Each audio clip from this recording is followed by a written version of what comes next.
ازيكم؟ اخباركم ايه؟ يا رب تكونوا بالف خير. اهلا بيكم في فيديو جديد وشقة جديدة، بس فيديو النهاردة مختلف بقى شكلا وموضوعا. النهاردة احنا في بيتنا او في بيتي، بيت صاحبتي واختي وحبيبتي نوجة. هقول لكم بقى تفاصيل الفيديو، بس قبل ما نبدأ فيديو النهاردة حطوا لنا لايك حلو جدا للفيديو القمر ده. واللي اول مرة يشوفنا في القناة يا ريت تشتركي معانا، تستفيدوا جدا من الافكار اللي بنقدمها والديكورات لعروسة بتجهزي او ست بيت بتجددي بيتك. كل فيديو هتخرجوا منه بفكرة، مش لازم يكون عندي نفس الإمكانيات نفس المساحة، لكن أكيد هخرج بفيديو بفكرة أسفة، باستفادة بلون، بأكسسوارز، بموبيليا، بعفش، بتركيب. كل فيديو بنخرج منه بفكرة. نبدأ فيديونا النهاردة بدعوة حلوة من قلوبنا لأصحاب البيت، ربنا يهنيها ويسعدها ويبارك لها في البيت ويجعله يا رب وش السعد والخير عليها وعلى أولادها، وتسكنوا يا رب بصحة وسعادة وهنا. فيديو النهاردة من حدايق أكتوبر. بصوا بقى كده الفيديو النهاردة. صاحبتي نقلت شقة جديدة، وحبت لما تنقل الشقة الجديدة كان عندها عفش كويس. طبعا مش عارفة تبدل العفش خالص، تستبدله، تبيعه، تجيب عفش جديد. فأنا وهي بقى تناولنا فكرة إن احنا ممكن نعمل إعادة تدوير للعفش كله، بحيث إن هو كان كلاسيكي يبقى مودرن. طبعا لأن أنا من دمياط ساعدتها في الفكرة دي، واحنا طبعا هي كمان عندها قناة للديكور والتنظيف والترتيب. هسيب لكم كمان لينك قناتها، حب يدخل بقى يشترك ويتفرج، عندها حاجات حلوة جدا. فبدأنا نقترح مع بعض أفكار، ووصلنا لحاجات حلوة جدا في العفشة تشوفوها. بس احنا بنبدأ دلوقتي في المطبخ، هي بتفرجنا المطبخ. طبعا هي كل جزء في الشقة هي مختاراه بالتنسيق مع المهندس. بصوا بقى كده السيراميك، شكل طبعا حلو جدا، الابيض في اسود بشكل الطوب ده مش اي حد بيعمله. الطابلوهات هي بقى من ناس رقاقه قوي اللي عاشقه تفاصيل كتير هتشوفوها. الطابلوهات، الكاف كورنر، الاجزاء، التفاصيل اللي هي عاملاها، كل ده هي عاملاه بنت البوتاجاز بلتقان. وهنا ميكرويف برضو اسفة فرن كبير، 60 في 90. عندها تلاجتين وفريزر. هي دايما بتقول انا ما اقدرش استغنى ابدا يكون عندي تلاجة واحدة، ما اقدرش، لازم يكون عندي تلاجتين. حتى هي استبدلت جزء كبير من المطبخ، من وحدات المطبخ، عشان تحط التلاجة التانية او الفريزر في المطبخ. ناس اقترحوا عليها يحطوا الفريزر بره وتستغل الوحدات، لكن هي بتحب التلاجتين والفريزر في مكان المطبخ بتاعها. هنا بقى بصوا النجف في المودرن، هي ليها ذوق مختلف.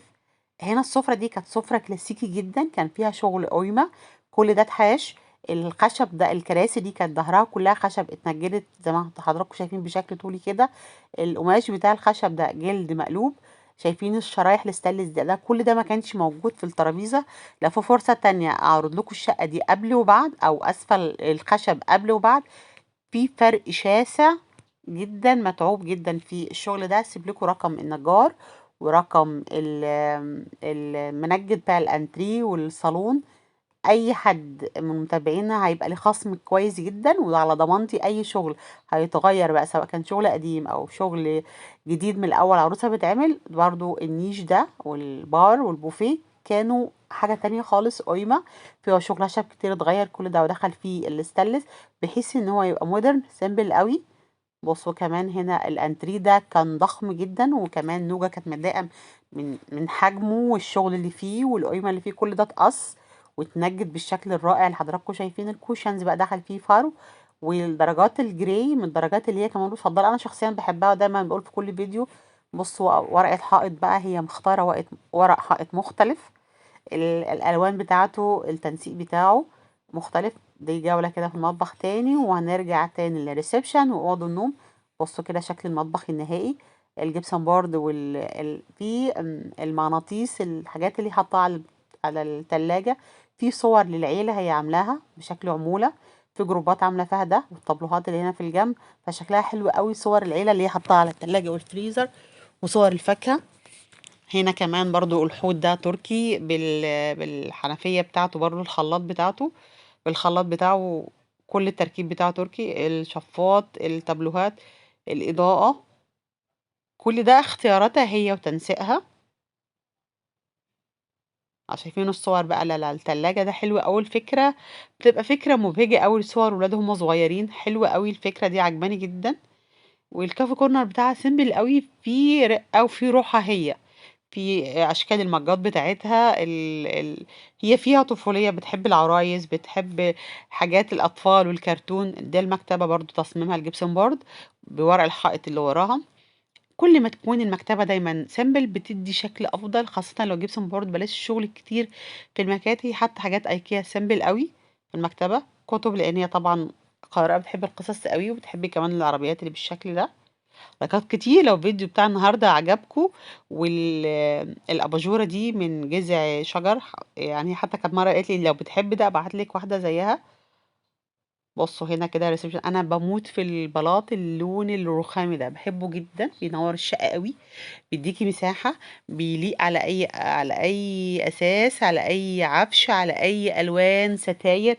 فحلو جدا. يعني بلاش اعمل الوان كتير قوي في السيراميك. السيراميك كل ما يكون اللون بتاعه فاتح بالطريقه دي بيوسع وبيليق على اي حاجه، مش بيحس ان هو محجمك في اختيار سجاد او حاجه تانية. دي كده الطرقه اللي بتودي لاوضه النوم. بس شوفوا المطبخ هنا مفتوح، كان في حمام صغير هنا في المدخل، هي فتحته على المطبخ لان المطبخ كان مساحته مش كبيره قوي عشان يبان بالشكل ده. المطبخ فيه ادوات كهربائيه بسم الله ما شاء الله، وفي تقفيله مطبخ حلوه قوي، بس متنسق صح رغم ان مساحته مش كبيره. فانت بتحس ان كل حاجه موجوده في المطبخ. النيش ده برضو كان فيه شغل كتير جدا. طبعا كل الخشب ده كان باللون البني، طبعا عشان يتغير ده لازم كل القشره باللون البني تروح. وكمان الدولاب الفضيات اهي، كل ده كان باللون البني. طبعا اللون البني من الالوان الغامقه قوي دلوقتي بصراحه. الالوان الابيض والالوان الفاتح بتدي روح حلوه جدا للبيت. وصدقوني مش متعبة في التنظيف. الدهانات دلوقتي بتدهن بطريقة معينة بدهانات معينة بتحافظ عليها، مش بيبقى الدهان اللي بيصفر مع الوقت. في دهانات بتبقى أغلى فبتديني المستوى اللي أنا عاوزاه. برضو مكتبة التلفزيون دي من تصميمها واختيارها صممناها، والنجار نفذها بالظبط زي ما هي عاوزة. هنا برضو فكرة جزامة في المدخل كانت عاوزاها مش عريضة قوي عشان المدخل عندها مش كبير. فشوف بقى الجزامة والقلبة بتاعتها. الجزامة دي بتاخد كمية محترمة، بتتقلب كده بتتفتح، هي مفتحتلناش. ان شاء الله انا هزورها بقى المرة الجاية وافتح لكم الحاجات دي واوريها لكم. بصوا هنا الطرقة طبعا كل الابواب ابيض، وداخل فيها برضو ستانلس، هي كمان باختياراتها. هي كل حاجة بتركز فيها بسم الله ما شاء الله. طبعا هي عاشقة للديكور وعاشقة جدا البيوت التركي، فهي بتحب الروح دي. بصوا كمان النجفة دي حلوة قوي مودرن. الحاجات المودرن بتبقى أبسط وأجمل من الحاجات الكلاسيكي، وخاصة بقى لو انت حتى هتجيبي حاجة كلاسيكي يا ريت يبقى لونها فضي بلاش اللون الذهبي. طبعا دي حرية وآراء. ذهبي يبقى الخشب مختلف خالص عن الحاجات الأبيض أو الحاجات الجري. هي بتنورها لنا عشان تورينا الشكل وتورينا كمان الإضاءة في الجبسون بورد. الجبسون بورد أو سيمبل قوي والوانه حلوه. في ناس بيعملوا اضاءه والوان في الجبسون بورد بتبقى مزعجه جدا، الواحد بيحس ان فعلا مخنوق من كتر الشغل اللي في السقف. كل ما السقف يكون ابسط كل ما يكون اجمل واشيك بكتير. السجاده دي جايباها من ايكيا، هي غيرت حاجات كتيره جدا بعد كده في الشقه، بس دي البدايه وهي بتغير بتورينا زي تغيير العفش. بصوا بقى التسريحه دي كانت مختلفه تماما عن اللي معاصره كل التفاصيل دي. بقى شكلها قمر. وازاز هنا فامي. عملت كمان واحدة للشنط بتاعتها دي مراية من أنقية، ومنظم للأكسسوارز بتاعتها. وهنا نوجة بقى القمر ظاهرة في المراية اهو. ده شكل التسريحة مش قادرة اقول لكم يعني اوضه النوم الكبيرة الماستر دي من اكتر الحاجات اللي اتغيرت حرفيا. مش هتصدقوا شكلها قبل وبعد، شكلها قبل وبعد مختلف تماما. هي نفسها مش مصدقة، وحتى زوجها كان حاسس ان العفش القديم قيم، بس لما اتغير عجبه جدا جدا الافكار اللي فيه.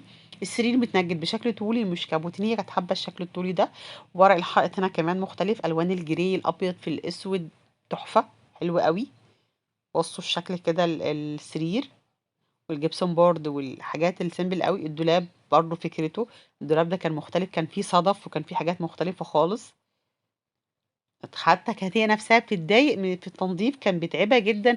والكومود كان فيه صدف وشغل كتير. السرير برضه متنجد من هنا، كل ده راح كده، اتشال كل الزيادات والقيمة والصدف والحاجات النحاس اللي كانت فيه، وبقى بالشكل المودرن ده. البنات المقبلين على الجواز المودرن افضل، احلى، كمان اقل في السعر. لو هتجيبي حاجات قيمه هيبقى غاليه جدا وصعبه في التنظيف، وبتحسي ان انت مخنوقه طول ما انت موجوده في الشقه بتاعتك. كلنا شققنا دلوقتي بقت مساحات مش كبيره زي القصور. اعتقد القصور بتحتاج الحاجات اللي فيها قيمه ويبقى صالون بس، مش كل الحاجات تبقى فيها شغل عالي. بص ورا الحائط تحفه. تحفة تحفة، بتحسي ان هو 3D مجسم قوي، ولايق جدا طبعا على الوان التنجيد بتاع الدولاب، ولايق طبعا على الأوضة، وطبعا دهانات الجبسون بورد. كل حاجة بسم الله ما شاء الله اللهم بارك، فيها تناغم عالي جدا. انا عاوزة الفيديو ده بقى يعني ياخد لايكات كتيرة جدا وكومنتات من حضراتكم، عشان مش مجرد فيديو، انا حاسة بكل جزء في الشقة. احنا قعدنا شهور انا وهي نرتب مع بعض نعمل ايه، ونتشاور، وانا اكلم النجار ونروح ونتابع. بصوا بقى هنا أوضة الولاد، ربنا يسعدها بيهم يا رب ويبارك لها فيهم. بصوا بقى مازن وزاد. الأوضة هنا فيها بلكونة، الاتنين سرير. الأوضة دي معمولة من أساسها مش خشب قديم ومعاد تدويره. هي حابة تعمل مكتبة للاتنين، مكتب وفوقها مكتبة للكتب بتاعتهم. وهنا البلكونة فيها شمس وهواء حلو قوي. وهي كمان عملت هنا بلاعة في البلكونة. فكرة بقى الأتراك دايما البلاعة في البلكونة، بيغسلوا السجاد في البلكونة والبلاعة. وطبعا الأوضة فيها روحها حلوة قوي. دايما البيت اللي بيدخله شمس دايما نقول عليه بيت دايما فيه صحة. البيت اللي مدخلوش شمس بصراحة بتبقى، أنا مش بحب البيوت اللي مفيش فيها شمس. الشمس بتحسس الإنسان فعلا بالحياة. هندخل بقى هنا الحمام وحدة الحوض. بصوا بقى السيراميك الملون اللي في الحمام، والوحدة اللي هي عاملاها فوق باللون الأبيض، طبعا دي مجمعة كل المنظفات. فطبعا مرتبة الدنيا قوي. الوحدة كمان اللي تحت الحوض عاجبني قوي ان هي ابيض في ابيض بالشكل ده، ومش خشب. الناس يعني مع الخشب، ناس كتير بتجيب الوحدات اللي بتبقى خشب تحت الحوض بتبوظ مع الوقت. وكمان مرفوعة هي عن السيراميك، فشكلها حلو قوي وسهل تنظيفها. هي بتحب الحاجات المرفوعة، حتى المطبخ بتاعها طلبته ان هو يكون مرفوع برجلين ستانلس عشان تقدر تنضفه بالشكل اللي هي يناسبها. هنا كابينة شاور بشكل معمول، بصوا اهو، متقفلة كويس بالشكل اللي حضراتكم شايفين، طبعا لان البانيو مش بشكل مربع بالشكل ده. ده الشكل النهائي، وده منظم برضو كمان مقفية جوه. حلو قوي السيراميك الملون بيدي روح حلوة.